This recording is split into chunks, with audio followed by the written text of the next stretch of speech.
On my birthday, I got into a car accident and was trapped in the car with my husband's first love. My doctor husband rushed to the scene and chose to save the frightened her first. I was stuck in the deformed seat, covered in blood, and pleaded for his help, but received a cold response. She's pregnant. There are 2 lives at stake. Can't you understand the situation?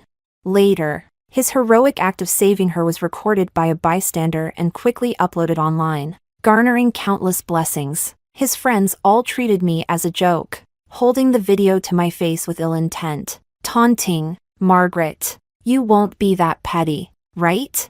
Just off the operating table, I clutched the miscarriage notice in my hand and smiled indifferently. No, I won't. After all, this marriage, along with Bruno Liu, is something I don't intend to keep. Let her have it. Chapter 1. The moment the anesthesia wore off, the pain surged like a tidal wave. I lay in the hospital bed, pale and trembling uncontrollably, unable to withstand the searing agony in my chest that felt as if it had been pierced by a sharp weapon. In front of me, a video kept looping on my phone. At the scene of a car accident, a man rescued an injured woman in time. They looked into each other's eyes amidst the fireworks, their passionate gazes blending together. Picturesque and beautiful, the comment section was overwhelmed. A hero saving a beauty brought to life. So sweet!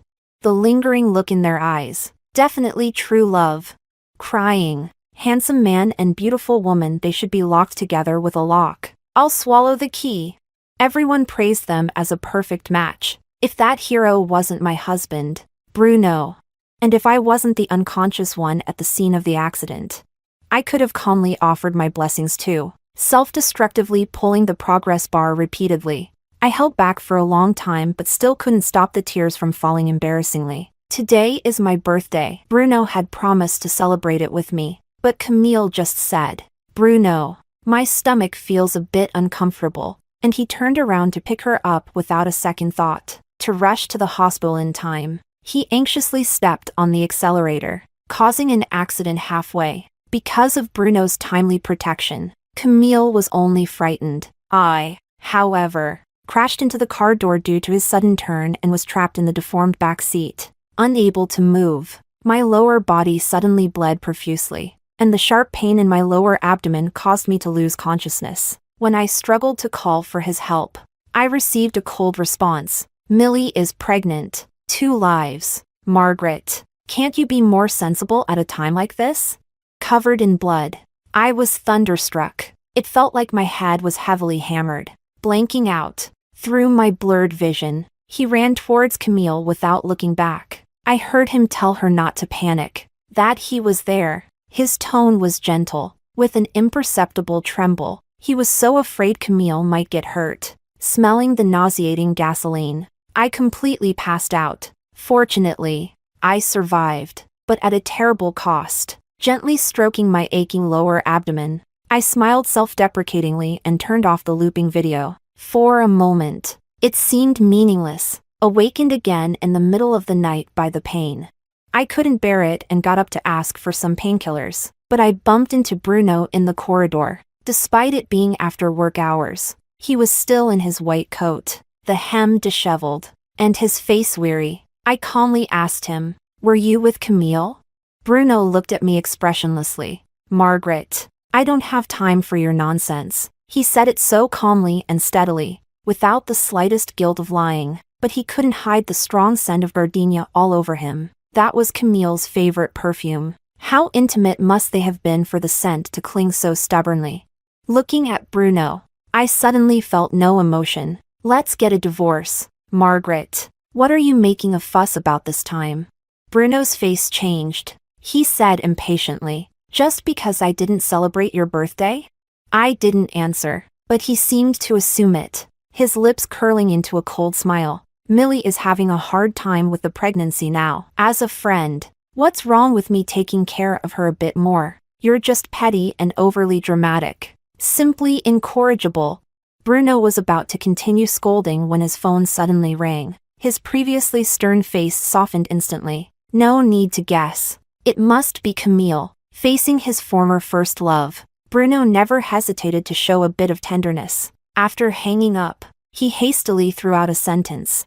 I've been really busy lately. I'll make up for your birthday another day. Then he turned and left with big strides. Bruno was always like this. Every time he abandoned me for Camille, he would give me a sweet treat afterward to compensate. He couldn't see the pale hospital gown on me. Not a word of concern or worry. Even though I almost died in front of him, there was not a hint of guilt. His mind and eyes were full of Camille. I used to be trapped in a self-deceptive marriage, binding myself in a cocoon. But now, I am truly tired. I raised my hand to wipe away the coldness on my face, and I truly no longer felt sad. Chapter 2. No one would believe it if I said it. It was Bruno who pursued me initially. We met through a blind date, sharing some similar hobbies. Later, after chatting in detail, we discovered that our parents had been friends for many years. So, it was only natural that we stepped into the halls of marriage. I knew he had a first love whom he had been with for 7 years.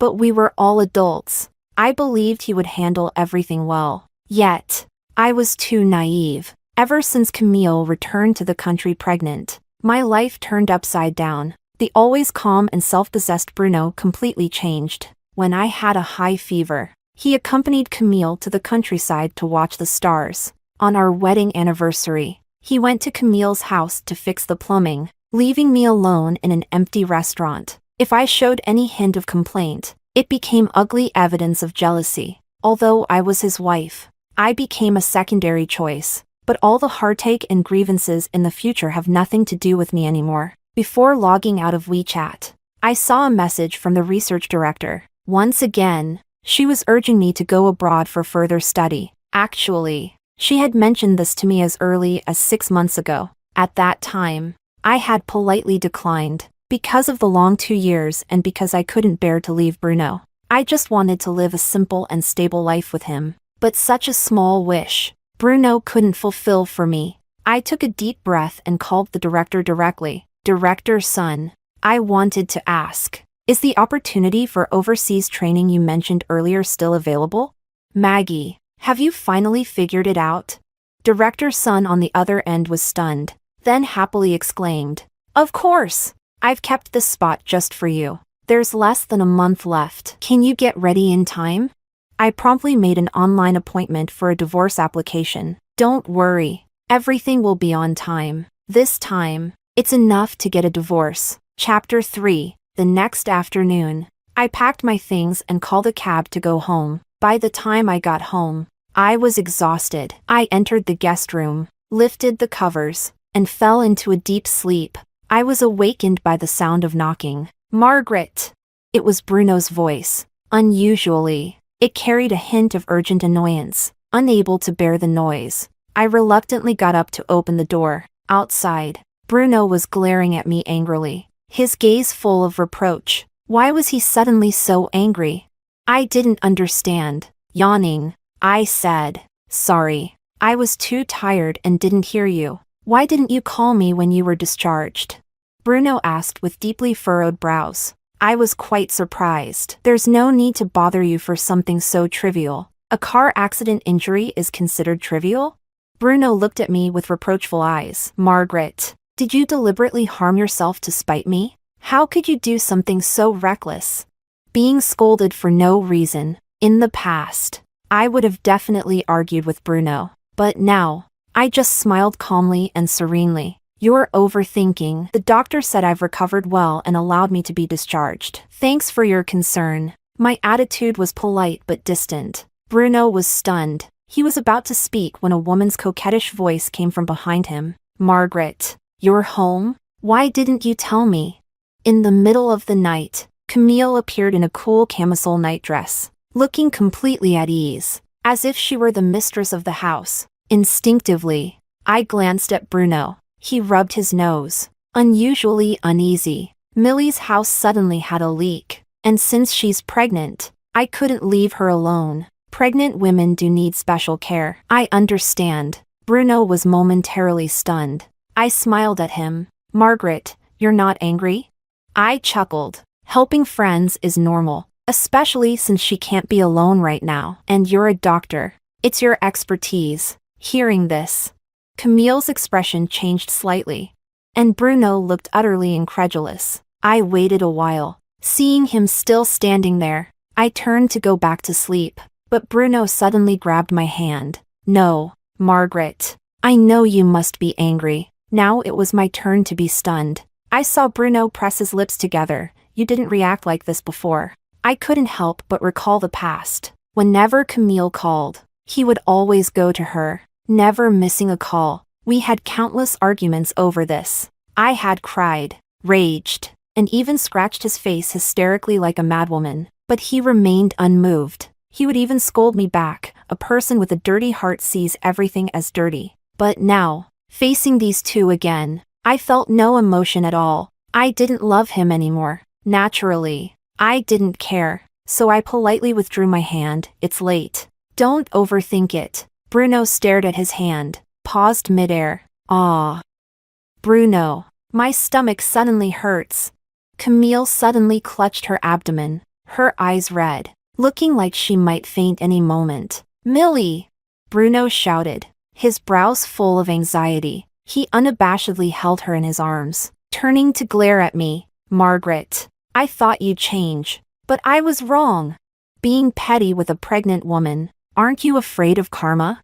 With a loud bang, he left with Camille, slamming the door. Such things had happened many times before, but this time, I felt no waves in my heart. I went downstairs, made myself a late-night snack, ate too much, and couldn't sleep. I lay in bed playing on my phone and accidentally saw Camille's post from 3 minutes ago. At the hospital, she leaned intimately on Bruno's shoulder. Bruno slightly bowed his head, his slender fingers gently stroking her protruding belly. The caption read, "My Bruno will be the best dad in the world." The comment section was buzzing. They were mostly mutual friends of Bruno and Camille. Some even tagged me to provoke me. I looked down at my flat belly, a self-mocking smile on my lips. I lightly tapped the screen and replied, "Congratulations on getting what you wished for." Chapter 4. In the days that followed, Bruno didn't come home. I enjoyed the peace and focused on my recovery. In the meantime,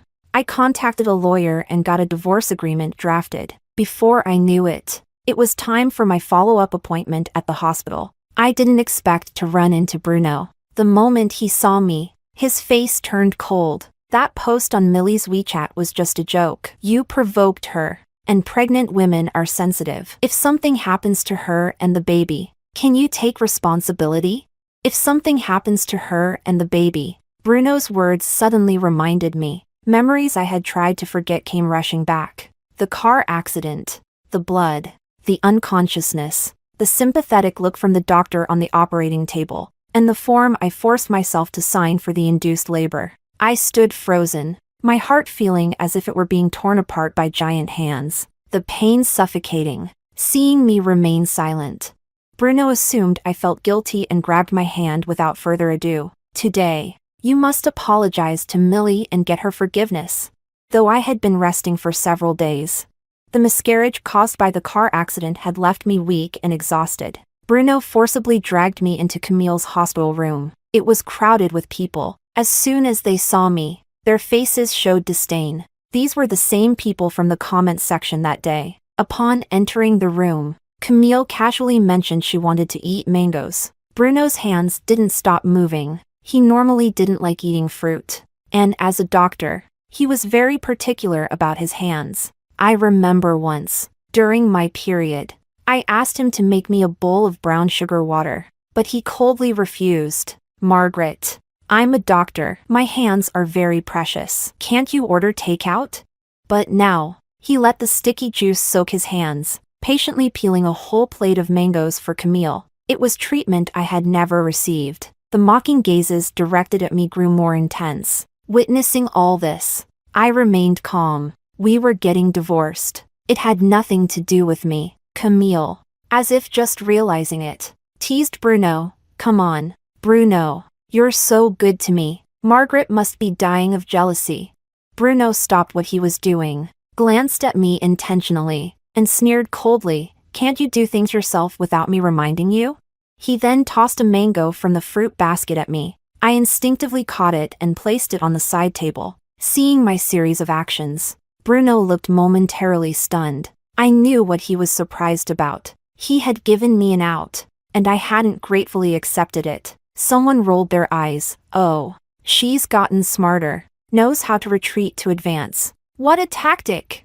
Hearing this, Bruno's stern expression inexplicably softened a bit. He continued peeling fruit for Camille, but his gaze kept lingering on me, as if trying to catch a moment of my losing composure. But I remained indifferent, staring out the window. Under the harsh lighting, his face darkened a bit. Seeing this, Camille's eyes glistened with tears as she cautiously said, "Margaret, if you mind, you can have all these mangoes." Her pitiful act made me look like the bad guy. This was Camille's usual petty tactic. She wanted to provoke me on purpose, waiting for Bruno to scold me, but I no longer cared. I smiled calmly, stood up, and was about to leave, but Bruno suddenly stood up and blocked my way. Frowning at me, "Margaret, why aren't you angry? What are you talking about?" I looked at him in confusion. His gaze became a bit frantic. "I'm taking such good care of Millie. Doesn't it bother you?" I replied politely, "You're friends. It's reasonable to care for each other." "No, it's not reasonable." Bruno pressed his lips tightly, his eyes reddening at the corners. "Why are you ignoring me? Not getting jealous? You weren't like this before." Next to us, Camille's expression nearly broke. "Bruno, what are you talking about? Shut up!" Bruno uncharacteristically shouted at Camille. Everyone was stunned. Even I was somewhat dazed. This kind of anxiety and restlessness. It used to be me. The commotion caught the attention of the ward doctor. He looked somewhat familiar. He was the doctor who had urgently treated me back then. Upon entering, he first asked me with concern, "Miss Gu, how have you been? Any more vaginal bleeding?" I hadn't had a chance to speak. Vaginal bleeding. "Margaret, do you have some kind of disease?" "Oh, should I not have asked?" Camille exclaimed in shock. She looked innocent and surprised, but her eyes were filled with malice. It even caught the attention of passers-by outside the door. The gazes directed at me were full of mockery and undisguised humiliation. But the next moment, vaginal bleeding in women, excluding pathological issues, is a normal physiological phenomenon. If you don't understand, just shut up and stop misleading people. The doctor scolded Camille, then turned to look reproachfully at Bruno. "Dr. Lou, your wife just had a miscarriage from a car accident. Her body is weak. How can you lose your temper at her as her husband?" Chapter 5. The ward doctor didn't stay long. After a few admonishments, he left the room. But even after 5 minutes, the room remained deathly silent. Everyone's eyes kept darting between Bruno and me, but no one dared to speak. Finally, Bruno broke the silence first. "You were pregnant and had a miscarriage. Margaret, why didn't you tell me?" "There was no need. I could handle it myself." Facing his expression of shock and anger, I brushed it off lightly. That little life was gone. There was no point in saying more. Seeing my indifferent expression, Bruno suddenly got angry. "Margaret, that was my child too. How can you say it was unnecessary?" His voice was hoarse, his face filled with disbelief, meeting his red-rimmed eyes. I sneered. "Are those crocodile tears?" I hadn't intended to mention the child. Our marriage was beyond saving, and a child wouldn't change that. I didn't want to disturb the child's peace or let them become a topic in a failed relationship. "But Bruno, you brought this on yourself. I don't mind cutting you with words, letting you taste the pain I felt. When the car accident happened, you were there. I was lying in a pool of blood, my knees full of glass shards, begging you to save me." "Bruno, what were you doing?" Seeing Bruno's trembling eyes, I smiled lightly. "Oh, I remember. You saved Camille, who was unscathed and only a little frightened. You made your choice, so why blame me? Besides, taking a step back, Camille is pregnant. As long as you're willing, having more people call you dad wouldn't be a loss, right?" Bruno was speechless, his body trembling, his fists clenched tightly. At that moment, Camille suddenly exclaimed, "Margaret, I didn't expect you to go through something like this. As a mother myself, I know how painful it is to lose a child. You must be very sad about your miscarriage." She gently stroked her protruding belly, a seemingly sympathetic expression hiding a clear smile. As compensation, why don't you become the godmother of my baby? Bruno cares so much about this baby. Whenever I feel uncomfortable, he gets extremely worried. If you treat this child as your own, it might ease your pain of losing yours. I always knew Camille was shameless, but I didn't expect her to be this vile. Her words ignited a long-dormant anger in me. I walked up to her bed, raised my arm high, and slapped her hard. Caught off guard, she stumbled onto the bed, holding her face in disbelief. I used to ignore you because a fly won't land on an egg without cracks. Bruno couldn't control himself. I'm not someone who teaches wives or enjoys dealing with mistresses. Your repeated provocations are childish, but you should never have insulted my child. If it happens again, it won't be solved with just a slap. I smirked, then picked up the plate of mangoes and walked up to Bruno. Raising my wrist, I gently tipped the plate, pouring the fruit all over Bruno. In an instant, his clean white coat became a mess. Do you know why I didn't take the mango? I wiped away the mockery in my eyes and looked at Bruno, speaking each word clearly, because I'm allergic to it. I had a reaction in front of you on our first date. If you can't even remember what your wife eats, don't pretend to care. Enjoying the sight of his suddenly pale face, I laughed heartily. Stop being so hypocritical, Dr. Lou. Chapter 6. Before leaving, I casually left the divorce papers behind. Then I went for my follow-up appointment. Bruno, surprisingly stubborn, insisted on accompanying me. I don't accept the divorce. I'm your husband, Margaret. I have that right. I didn't bother arguing with him, prioritizing my health. After the examination, the attending doctor said I was recovering well. Hearing this, Bruno let out a sigh of relief, showing a relieved expression. He then took the initiative to pay the bills and get the medication. I watched coldly. I wasn't going to refuse free labor, even when I was about to call a cab home. He insisted on driving me. Margaret, given your condition, I'm worried. He glanced at me cautiously, as if I were a fragile porcelain doll needing careful handling. Before I could respond, an elderly lady passing by suddenly called out to him, Dr. Lou, it really is you. Dr. Lou.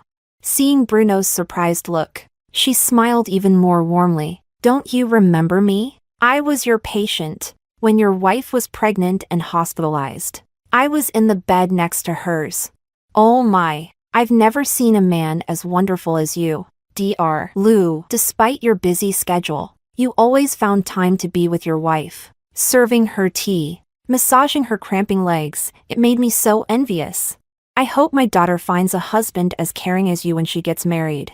The lady rambled on. Bruno was initially stunned, then looked at me in panic. His face was full of fear and anxiety. I listened calmly, feeling the weight of Bruno's meticulous care for Camille. After chatting for a good 5 minutes, the lady finally noticed me standing there. Oh, is this one of your patients, Dr. Lou? Oh, I'm so sorry for holding you up.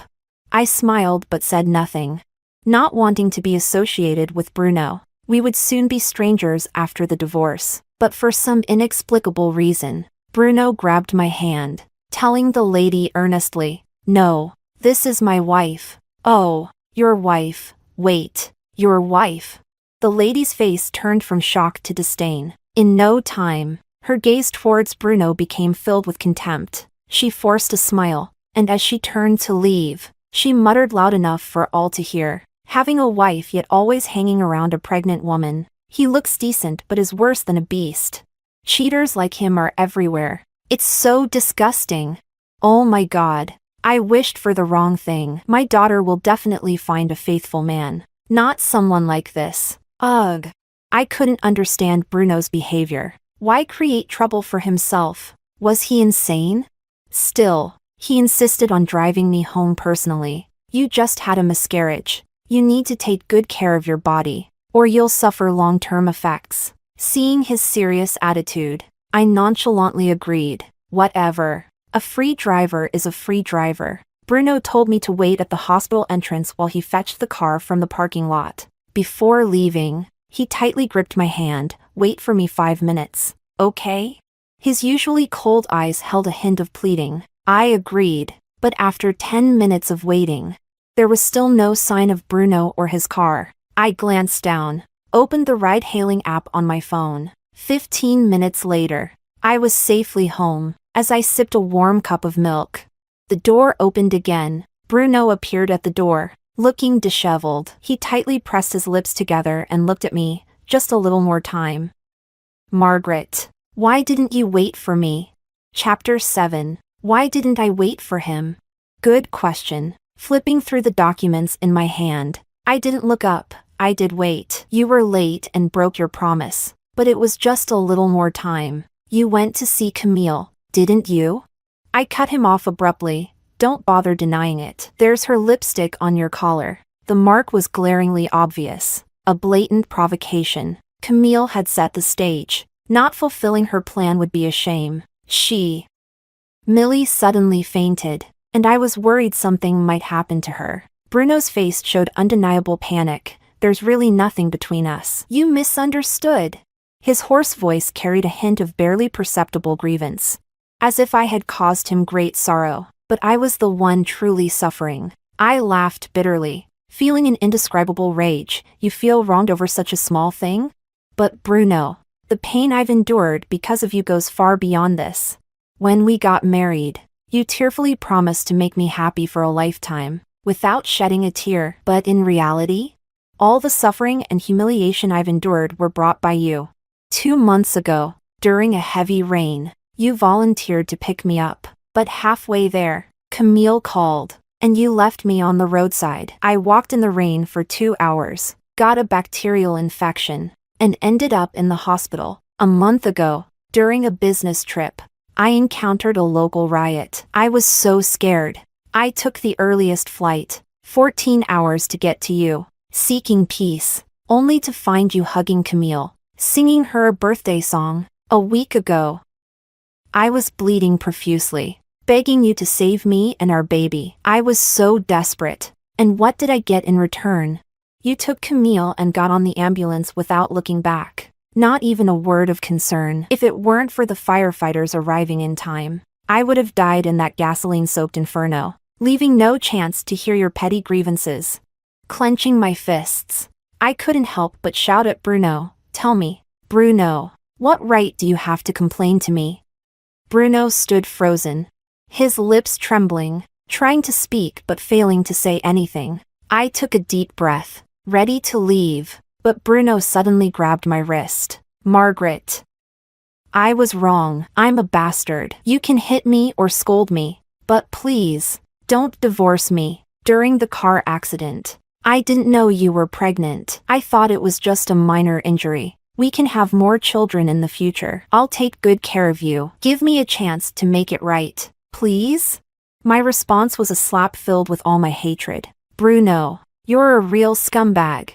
I laughed mockingly, tears streaming down my face. So, even now, you haven't looked at my medical records. If you had, you'd know that I was hemorrhaging badly when you abandoned me. I went into cardiac arrest shortly after getting on the operating table. To save my life, the doctors had to replace almost all my blood and even remove my uterus. And now you hypocritically tell me we can have more children? How am I supposed to have children? With each of my accusatory words, Bruno's expression grew more frantic. By the end, he looked utterly devastated, as pale as a sheet. I scoffed. If you truly feel guilty, remember to sign the divorce papers quickly and give me more money in the settlement. Leaving these words, I couldn't care less about Bruno's reaction. I went upstairs to rest. Chapter 8. But Bruno seemed unwilling to give up. No matter how many times I reminded him, he still refused to sign the divorce papers. He started taking over my daily meals. Every morning, he brought me a bouquet of fresh roses. Wherever I went, he was a shadow I couldn't shake off. After 2 or 3 days of this, I couldn't tolerate it anymore. Bruno, do you think this is meaningful? My expression was cold, my tone filled with annoyance. You're disturbing my life. Are doctors so free these days? Bruno pressed his lips together and gave a bitter smile. I've been suspended from the hospital. Someone wrote an anonymous complaint, accusing Bruno of having inappropriate relationships with patients. Moreover, His favoritism towards Camille at the hospital was exposed, leading to his suspension and investigation. One misstep, and all his years of hard work could be undone. But none of this mattered to me. Facing my calm and unperturbed gaze, Bruno forced a smile. Now, I just want to make it up to you. Sure, I'll give you that chance. Really? Bruno's eyes momentarily lit up with hope. The next second, he fell into despair. Sign the divorce papers. I coldly shattered his illusions. If you won't. After 2 years of separation, I can still file for divorce. I had once been blinded by love, suffering deeply. Now, I was finally clear-headed. No one could stop me from moving forward. Margaret, I know I hurt you deeply before, but I truly realize my mistakes. Can't you give me a chance to make amends? Bruno looked at me helplessly, his eyes full of regret. I stared at him indifferently. Can you give me back my child? Chapter 9. After enduring the abortion, I always thought I was strong enough to get through this ordeal, but every night, in the dead of night, there was always the sound of a child crying echoing in my ears. I woke up from nightmares again and again, drenching my pillow with tears. Rationally, I comforted myself repeatedly. Losing the baby was the best choice. This child came too suddenly. There was no future in my relationship with Bruno. Rashly bringing the baby into a loveless family wouldn't be fair to him. Moreover, this child was lost in an accident. I didn't have to bear the guilt of killing him with my own hands. But the uncontrollable sobbing was real. The countless sleepless nights were real. The many donations I made to temples for longevity lamps weren't fake either. Despite all my self-deception, I still couldn't forgive myself. I felt like an unfit mother, hating myself for losing a life due to my carelessness. Before I could even embrace the sudden joy, I had to taste the pain of separation. I hated myself, and I hated Bruno even more. Countless times, I imagined that if I had been rescued first that day, would the child who was destined to never be mine have safely entered this world? Would he have been a lively, active boy? Or a little girl who looked like me? I don't know, and I'll never have the chance to know. That night, Bruno stood in the living room all night. When I woke up the next morning, I found the floor downstairs littered with cigarette butts, and a divorce agreement with his signature on it. After finalizing the documents, I headed straight to the airport without hesitation, embarking on a future that belonged only to me. Daily training and study kept me incredibly busy. By the time I had settled down completely, half a year had passed. I reconnected with old friends back home and got an unexpected piece of gossip. Margaret, you wouldn't believe how miserable Camille's life is now. After the divorce, to avoid unnecessary trouble, I announced it on social media with the excuse of the feelings have faded, returning to being friends. There's no need to be too harsh in the adult world. But Camille couldn't resist flaunting and provoking. A busybody dug up the dirt on her and Bruno. Not all friends were as clueless and brainless as their mutual friends. Many were indignant and stood up for me. Suddenly, their reputations were in shambles. And just as Camille was about to give birth, the child's father was finally identified. A wealthy woman came forward, accusing Camille of being a shameless mistress and had people beat her until she miscarried and bled profusely. In her final month of pregnancy, it was touch and go whether she would survive. Even though the doctors saved Camille's life, the baby was gone. She was left with permanent damage, bedridden for life. She didn't even have a chance to seek justice. That wealthy woman was ruthless, using mentally unstable people to attack Camille. A few medical records let them easily escape prison time. As for Bruno, he was caught by the disciplinary committee amidst the chaos and dismissed. No one knows where he's working now. Probably some obscure clinic as an assistant. It's said that his life is even more miserable and humiliating. But none of this matters to me anymore. After hearing the gossip, I stretched and continued to immerse myself in my studies. After that, I heard no more news from homeland.